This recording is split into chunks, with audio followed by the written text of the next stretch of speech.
Welcome to Creative Tian channel. Today we have another machine knitted sweater. This one is for my 7 years old boy.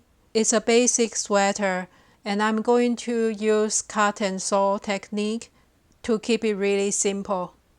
And you can see I have my schematic design. For the front and back panel, I basically knit 2 rectangles and I'm going to knit from the bottom up. I will do a mark ribbon first and then go up to make a rectangle. And later I will cut the sleeve openings and the neck opening and the shoulder line. And here is my sleeve design. It's similar to the main body. I'm going to knit from the bottom up, starting with the mark ribbon, and then go up, and I will increase slightly.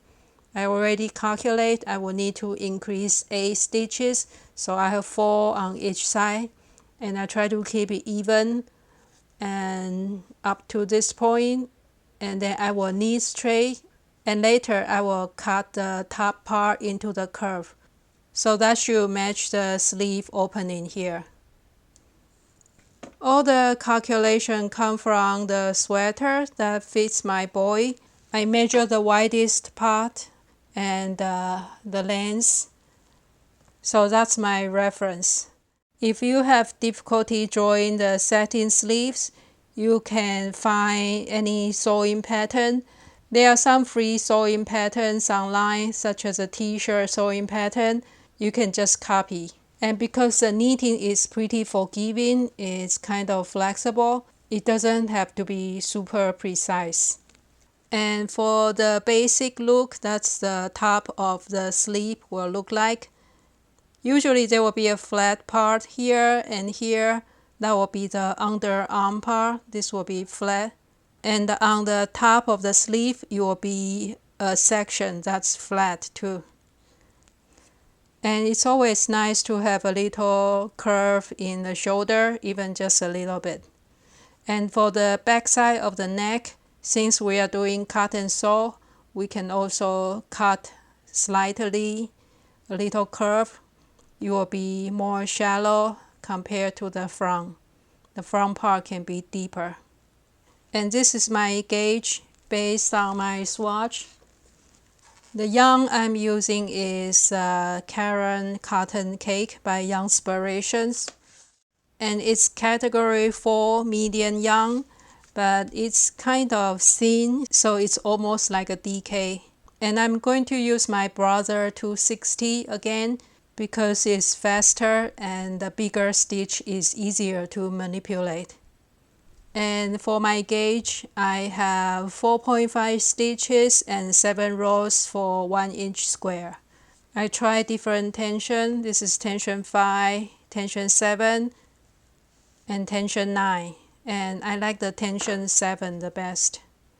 The tension 9 seems a little bit big. It gets holey. And the tension 5 is a little tight. So I have tension 7 for Brother 260. And I also made a swatch for the mark ribbon because it's different gauge. Because for mark ribbon we have every other needle and we fold it over. So this is tension 5. I want it to be smaller than the main tension. That's tension 7, tension 5. See, the tension 5 is still bigger. And for the mark ribbon, I have tension 5 and then I have 1 row of bigger tension. I use tension 9 and then another section of tension 5 again. So we can hand it back to the needle and continue knitting. I didn't really calculate the gauge for the mark ribbon, but I can just use this sample.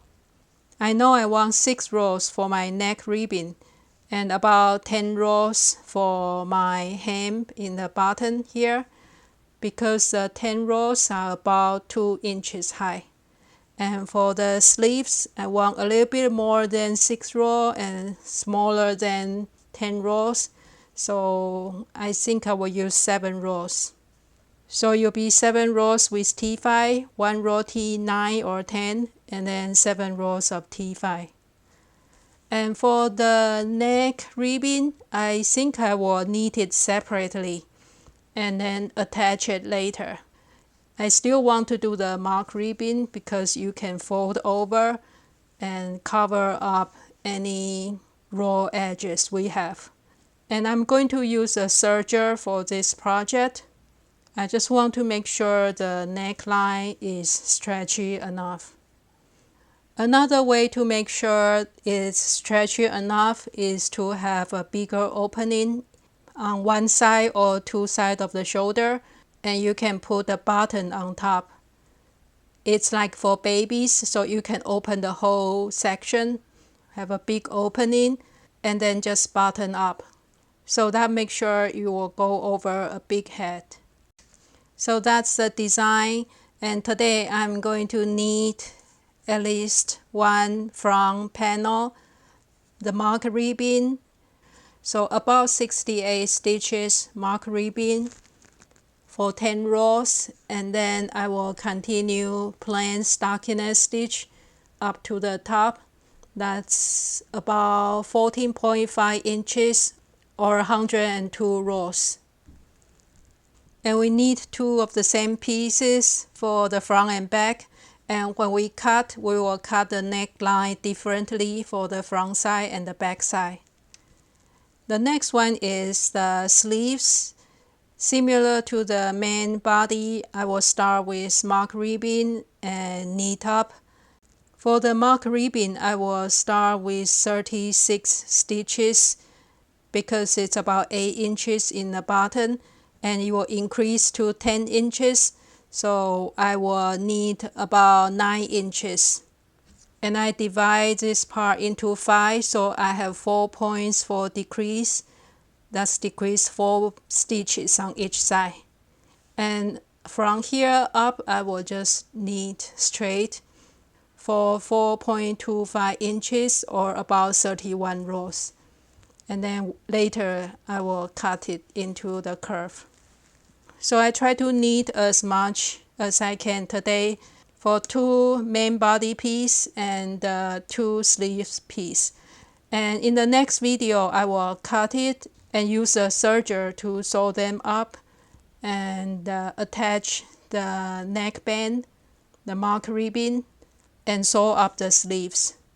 So you can pick up your kid's favorite sweater and measure from that sweater and come up with your stitches and calculations.